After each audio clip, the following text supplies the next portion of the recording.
Hello again and welcome back. Atomic Candy, and we are open by chance. And for those of you who are tuning in for the first time, just a reminder, nothing going on back here because we are in the process of moving. As a matter of fact, this is probably going to be our last broadcast from this location, right? Yep. So hopefully you'll see us soon at another location. But we will continue to try to put videos out. I'm David. And this is Lady Pop Hunter. This is my lovely wife. Look at that face. I can't get over her.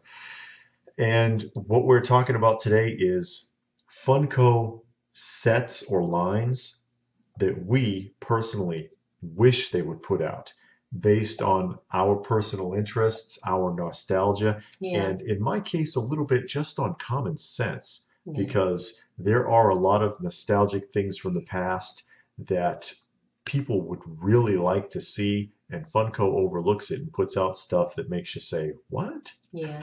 And I know for me, these are things that I personally want.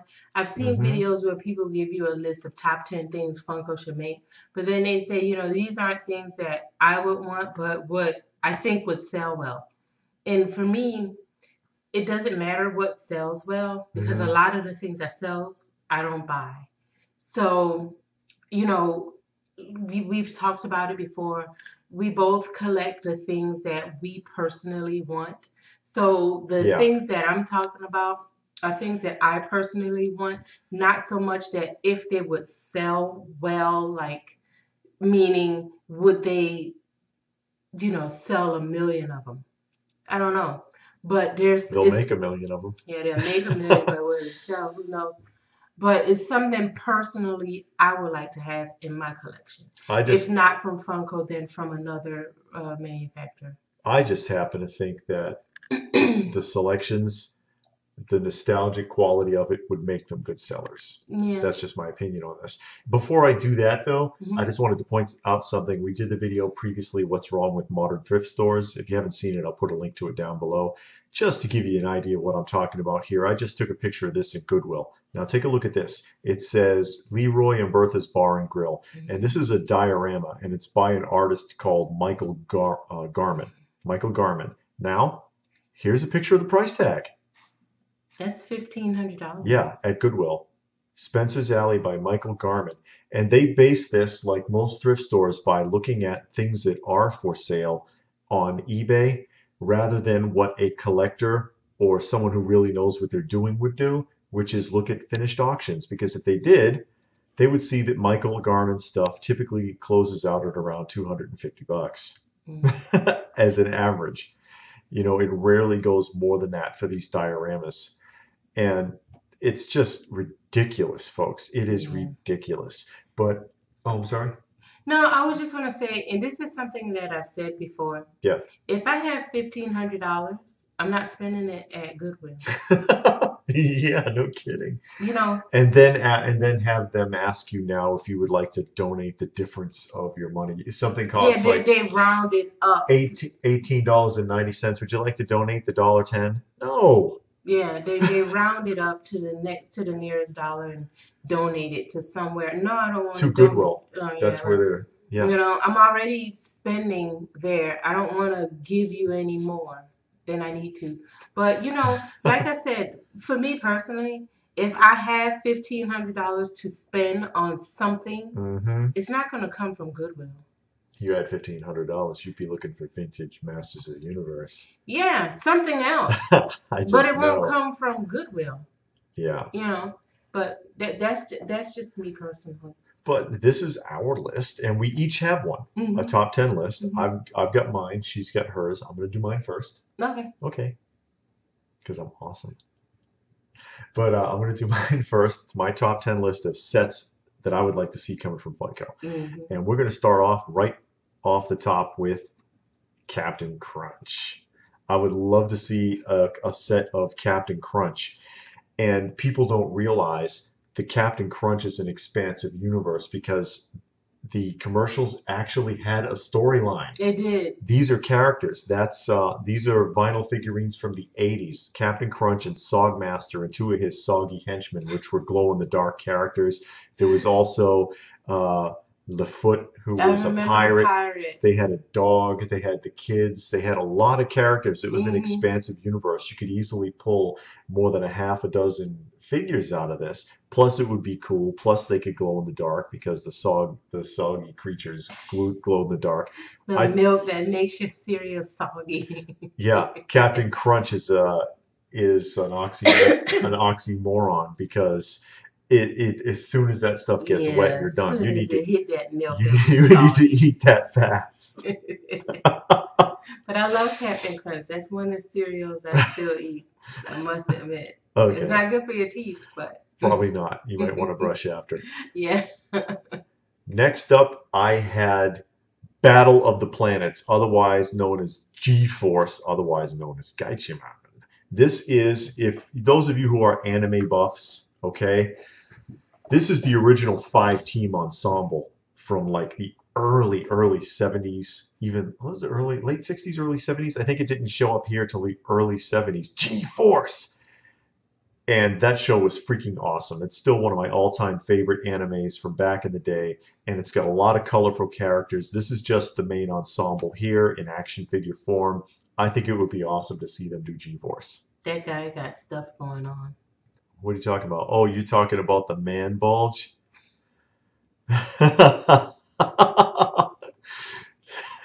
That's extra testosterone so that he can perform his duties. I guess. That's a bit much for an action figure. Next up, glowworms. And it's like, why do you want glowworms? As a pop? As a pop? Yeah, they already look like pops, and they all glow. Yeah, they all glow. Yes. I used to get these for my sister. I have a younger sister, and she was little, and I was a teenager, and I got her all of them, and they all come with like a little backpack, or I'm not a backpack, I'm sorry, like a little sleeping bag, so you could put them to bed. So I mean, I'd spend every night, and I'd hold them in front of the lamp, and then put them in into the sleeping bag, and then it went into the shoe tree that was hanging next to a door, so that they could all glow, because I'm just an awesome older brother. But glowworms. A lot of people remember these. I think that would be really cool. Plus, again, it's an expansive universe. There's like 20, 30 of them. They already look like they already look. How many Star Wars and Harry Potter have they made? And it's too much of those. That's why. Yeah, and Stranger Things and all of that. God. They would have a field day with this if they were smart enough to pick up the contract. Yeah, and Funko, if you're watching, we said these first. Next, the world of Sid and Marty Krofft, HR Pufnstuf and Lidsville. And the thing is, again, a huge expansive universe with like 100 characters, and they are bizarre. You see all these characters in costume here. They already have a Sid and Marty Krofft contract. They don't use it. The Slee Stack, and here's some other ones. These are from Lidsville, which is probably one of the most bizarre shows ever made for television. If you have never seen this, you need to see Lidsville. It'll really flip your lid. And that is the quote from the show. It's they make the joke is a lid back in the 60s and 70s meant a hit of acid. And so they were like, there was a big controversy about the show. It was like, are you alluding to watching this show as like an acid trip for Saturday morning television viewing for kids? Because it probably was. The show was so bizarre. But the only thing they've made is Enoch and the Slee Stack. And that is from the Sid and Marty Krofft franchise. They just don't use it. They don't use the contract. Next up, and I know a lot of people are wondering about this, Mario Brothers. I don't know what the conflict is. I know that Nintendo has franchises all over the place, and they make a lot of their own products. Maybe they just don't give a crap about Funko. But if I was in Funko's executive offices, I would be trying to get Super Mario licensing and try to make Super Mario Pops and Dorps. You'd probably like to see Super Mario. Yeah, I played it. I mean, when it first came out. Everybody from the 80s and 90s. Why is Donkey Kong in there? Remember, well, Donkey Kong is the original because from the original Atari and from the original was it Konami? I think the Donkey Kong Do you remember the original Donkey Kong arcade game from like But I late thought this was supposed to 70s? be Super Mario Okay, Brothers. but remember from the late 70s? Hmm. It was that princess, and it was Mario was the one running up the ladder. Oh, okay. So he's the original one. Hmm. Rainbow Brite. And this is another, again, a connection with my sister. It's an expansive universe. They still make them. Yeah. Hallmark still makes Yeah, I Rainbow remember Brite watching that as a kid. and the sprites. And it would be cool, I think, to have the Rainbow Brite and to have a sprite in the package with it. Like they did with the Fraggle Rock. Yes. Every Fraggle Rock character has a doozer. And they could put a sprite with each one of these characters. And I think that would work really well. And again, it's something that's just a little bit of nostalgia for me. I probably wouldn't even collect them, but I just thought of that because of my sister. She had a bunch of the Rainbow Brites. Oh yeah, the Mattel Shogun Warriors line, which is a bunch of mechas from back in the day. You're talking about Dangard Ace and Mazinga and Raideen and all of those characters. Guy King is in there. These are the original big mecha anime robots from back in the early to mid 70s. They are classics, and Mattel Shogun Warriors did these in the mid 70s. I think in 1976 is when that line came out. They're still popular today. They still make them. I believe I know these are Japanese imports. I want to say they're from Bandai. Figuarts from Bandai, but the popularity has never waned with these giant mechas. Yeah. And I think that would work, even though when they did Voltron, they made them like a 3-inch. And I don't think they should be 3 inches. I think they should be 6. But what do I know? I don't work at Funko, right? Next up, the Silverhawks. Silverhawks were awesome and part of the same universe, if you will, as Thundercats. As a matter of fact, this is the show that they produced after Thundercats. Only lasted 2 seasons, just like Thundercats. Yeah. But it was a cool show, and they had great action figures and a lot of appeal. A lot of people are very nostalgic about this show still, and so am I. I love the Silverhawks. Street Sharks. Street Sharks is another weirdo cartoon from the early 90s. A lot of people remember Street Sharks. It was bonehead stupid. It was stupid as hell show, but it was fun. And they kind of look like Pops anyways. It's another one that like it wouldn't take much for them to make Street Sharks. Yeah. And lastly, Teddy Ruxpin. And again, this ties into my sister. She used to watch the show. She had the Teddy Ruxpin. I used to get her the tapes and the outfits. Yeah. And this is from the action figure series because it had its own TV show. The figures are based on the show. I think Teddy Ruxpin would work well. And if they pulled him off right, I might even get him myself. Because I don't know. I guess I'm kind of nostalgic for it because I used to watch all these shows with her. And I guess that'll do it for me. And now we can talk about your amazing list, your top 10 list. So what do you got? Okay, so the first one you got here is Coming to America, but that wasn't my pick. Hey. It wasn't. And while you were talking, I actually thought about one because so, I know I'm messing up the whole thing.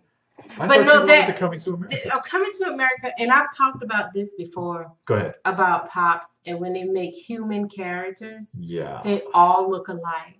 So I like getting cartoon characters because it looks more like the actual figure. And Coming to America would be cool just because that was an awesome movie. It was a great movie. And it's one of those timeless movies that you can watch at any time. Yeah, it's still valid. And it's still funny. I mean, you got some you got the feel of the 80s, but it wasn't so deep in the 80s that if you watched it today, 2018, you would be like super What am lost. I looking at? Yeah. And that was just a good movie, but I do like that. But one that I thought of while he was talking, as far as the line would be Mother Goose. Because you have a bunch of different Mother Goose characters, like Humpty Dumpty, the mother in the shoe, and there's some others I can't think of. While you were talking, I thought about a bunch. Little Boy Blue. Yeah. Come blow your horn. And what Mary on the little tuffet. Uh-huh. So I Miss mean, Muffet. Miss Muffet. So you had a lot in Mother Goose that I think would come off pretty good as a pop.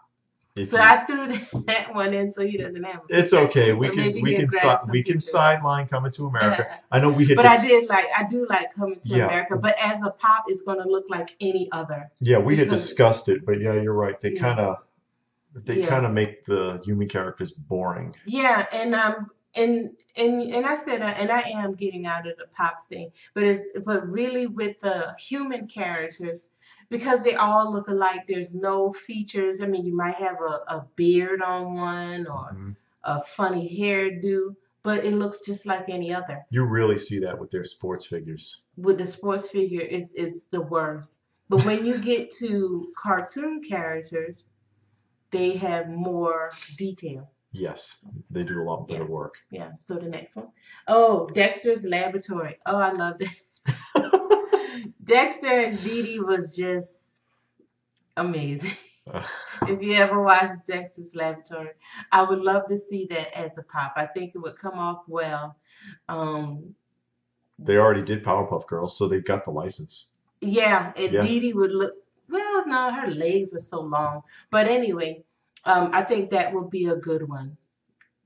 Dexter and Dee Dee. Well, all of the characters. Yeah, all the characters. He had his arch nemesis. Yeah. I can't think of his name. Inspector Gadget. That was a good show. So I would like that.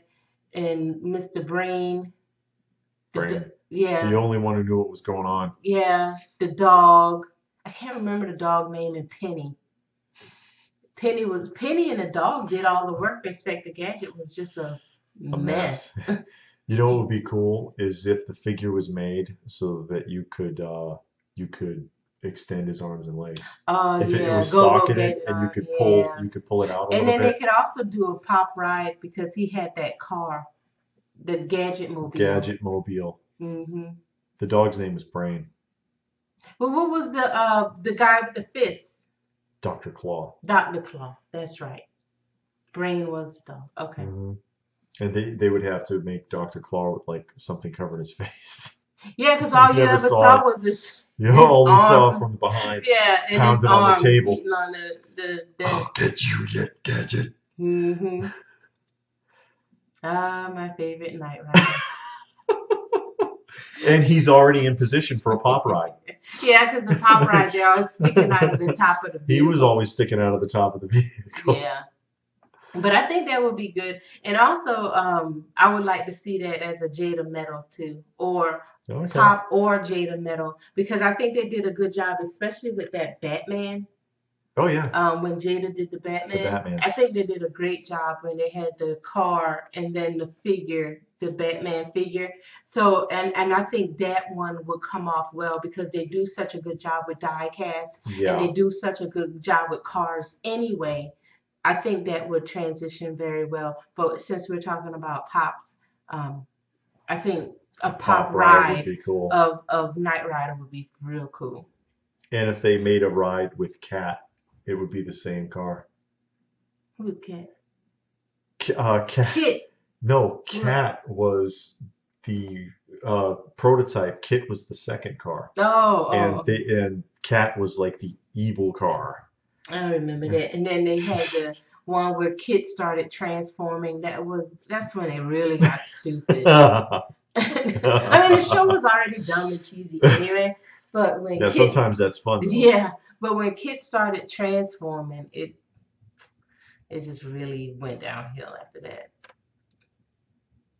Mr. Rogers' Neighborhood. I'm on board with that one. I love that show as a kid. That and Sesame Street, I watched it every day.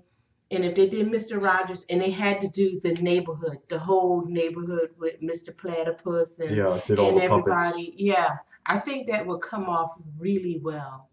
And even the mailman, I can't remember the mailman's name. Mr. McFeely. Oh, was it? Mr. McFeely? Come on. I remember watching the show, and I remember the neighborhood, but I can't remember the names of the other What was the trolley's name? I don't know. Trolley. It was. Yeah, they could do the trolley too. I don't know if they would, but that was a good show, and I would like those. I would like to see those characters, and it was a lot of characters in the neighborhood. So Yeah, that was one of PBS's best. yeah, Really. Yeah, I yeah, used to watch that too when I was little. yeah. I watched that. That Yeah, was. I could go for that. That would be pretty cool. Hmm. And Popeye. Um, honestly, now I like Popeye and the Hmm. characters, but I was never a Popeye fan. I just always thought, I don't know. It depends on what era you're watching it from. Oh When you're yeah. watching the non-politically correct Popeye Mhm. that was done in like the 30s and 40s when it was like movie serials Mhm. instead before there was television, that crazy violent like what the hell's going on Popeye, it's Yeah. kind of fun to watch, but they don't like showing that stuff anymore because it's like a lot of it's anti-Japanese. Because it was World War II was going on, so he pounded the crap Mhm. out of a lot of Japanese people. If you haven't seen the early ones, I mean, I would get this because I do remember, and hmm I did watch the show. I just was never a fan of the show. It was like Woody Woodpecker. You could do without it. I hated Woody Woodpecker. Woody Woodpecker was a jerk. Yeah, but I watched it because you didn't have a lot of options at that time, Hmm. and Popeye was the same. I didn't care for Popeye that much, but it was really nothing else on. That's why we Um, watched most TV as a I kid. know. But Popeye was one of the ones I didn't care for, Uh-huh. but I do remember all of the characters, and I think the characters were transitioned well, and I would get it if it was available. I like the I like the earlier versions. Like I said, my Mhm. favorite is the one with Bluto was impersonating Superman, Mhm. and he demonstrated that he could deflect bullets because he had a bulletproof vest on, and then he told Popeye to try to do the same thing and shot him up with a Tommy gun. But of course, the spinach can't absorb the bullets, which is a load of crap. Yeah. But that was one of my favorites when he was impersonating Superman. Oh no, I'm Superman. And he had the costume on, and he had 5 o'clock shadow because he Yeah. shaved the beard. It was hilarious. Raggedy Ann and Andy. Which most people don't realize was a massively expansive universe, and Yeah. it had its own TV show in the I used to 70s. watch the TV show, and I had a bunch of Raggedy Ann dolls, Raggedy Ann and Andy dolls Hmm. as a kid, and I still have some now. Um, so I think those would come up. I don't know how they would do it if it would transition that well, but I would like to see the attempt of it, and with all of the other characters from the universe too. Which you Um, see some of them there in the yeah, picture I think they on the would. top I row. think they would come off pretty well. But I did like that, and I still collect a few of them of the actual dolls. Yeah, a lot of people still nostalgic for Raggedy and the Raggedy Ann and Andy. The Johnny Gruelle Raggedy Ann and Andy line's been around for a long I time. remember I had a Raggedy Ann and Andy birthday cake one year when I was a Oh, kid. come on! Yeah, How old I, were you? I don't know. I was real young, probably like 4 or 5. Oh But my I God! remember that cake because my parents had it done, Hmm. and so it was the face and the hair. They went out somewhere. I don't know where, but because I It liked it wasn't so, Walmart yeah, because they weren't doing they that weren't then. doing that then, but they had it done. I was like, See, back in the day, you had to pull strings to get a cake made. It's not like nowadays when you can walk into the supermarket and flip through a wow. catalog and say, Yeah, "Oh, this one." they were actually creative back then. Yeah, You had to tell them what you want, and they did it. So probably tasted better too. yeah. I always thought this one should be made, especially since they're doing the ad icons and they're doing a Hmm. bunch of the cereals, Snap, Crackle, and Pop. Yeah, And knowing Funko, and it kind of makes sense, they would do it as a 3-pack. But even if they did it separately, I would still get it. yeah. And also, if anybody at Funko is old enough to remember, there used to be 4 of them. I don't remember 4. The fourth one was Pow. Mm, I'll find a picture of them. yeah, I Yeah. don't. When I was eating it, It was always 3. I always remembered 3: the snap, crackle, and the pop. And that But was it. I think they took them out because it was complicating the commercial to add pow. But Yeah, plus it doesn't sound right. Snap, crackle, pop, and pow. Oh! But that's how it went. But hey, they could make a chase out of pow. Yeah, if people would remember. Funko, you heard it here first. Yeah. People that are really into the ad icons, a lot of them would know. Yeah. Hold on. Tom and Jerry, my favorite. My favorite. They should make Tom and Jerry, and they have the license already. Yeah, they do have the license, so they can make Tom and Jerry. And what they would do, I know they would, because they did it with Sylvester and Tweety. They made they put it in one package. That would be cool. Yeah. Actually. You put Tom and Jerry in one package, and they also have to do the dog. And his son, he had a son too. Who, Tom? No, Butch, the dog, had a little son because he used to train the son. Because Jerry used to get Tom in trouble a lot by setting Tom up to look like he was doing something to the son. And then Butch would come along, "What are you doing with my boy?" And then he'd pound the crap out of Tom. And they could also tie in other people characters from that are connected to that, like it would be cool. Like Droopy. It would be cool if they could get the maid, but then all you would see is her bottom half. You never saw, yeah. They never showed the whole maid. Yeah, they just showed the bottom half. Her legs and a broom. Yeah, beating at Tom. But Tom and Jerry would be cool. Yeah, I would want that. Yeah, with all of the other characters too. Or, oh God, yeah, Jerry's uncle. Jerry had an uncle, and Tom had a girlfriend. They had the episode where he had the little kid in the diaper, the little mouse. I can't remember his name. I remember Tom's girlfriend. Yeah, he had a girlfriend a couple times. That didn't work out too well. No. And then they had other costuming, like Tom and Jerry as the Three Musketeers and Musketeer outfits and astronauts. And yeah, there's a lot of options there. Two Stupid Dogs. That's a. The name says it all. It's stupid, but it's a hilarious show. I used to watch that. It's a hilarious show, and it's simple. You just got the big dog and the little dog, and that's it. Each one is as dumb as the other one. Yeah, and the big one was a little bit smarter, but that little one, oh my God, he was just. I don't know if he was just annoying or crazy, but it was a good show. Okay, and they have the license for that too. And last one, Cow and Chicken. That was a good show. See, now you get 11. Oh, do I? Yeah. My honorable mention. Yeah. Did they? Are they doing a Cow and Chicken?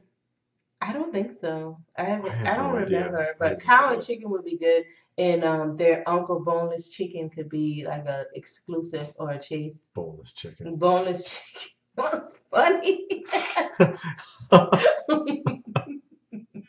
He had an uncle named Boneless Chicken, and Cow was a superhero. When she became a superhero, she was Mexican. I can't remember what her name was. You don't remember anybody's name? No, but she spoke Spanish, and she was a superhero. Anyway, you have to watch the show. I guess that's it. Yeah. When you see us next, we will very likely be somewhere else besides this empty office. I don't know. In another empty room. Probably. But that's our top 21 and a half list. Is that what happened? I guess. Well, top 10 list, top 11 and a half. Yeah. But what do you think? I mean, you must have an opinion. There must be a set that hasn't been done that you would like to see Funko do. Let us know what it is, and go ahead and put it in the comment section down below. We do try to respond to as many of the comments as we can, although we might be a little slow in the next couple of days with responding to the comments. Yeah. But we do try to respond to as many as we can. We like to maintain the communication. Yeah. So please do like, share, and subscribe. Oh, also remember, the parody series is up, and I will hopefully be putting another one up this week. I'm trying to get it up by Saturday or Sunday for the parody series, and it will continue the misadventures of the Masters of the Universe as I see it. So please do like, share, and subscribe. There's a thumbs up. We sure do appreciate it. And we will see you again soon. So bye.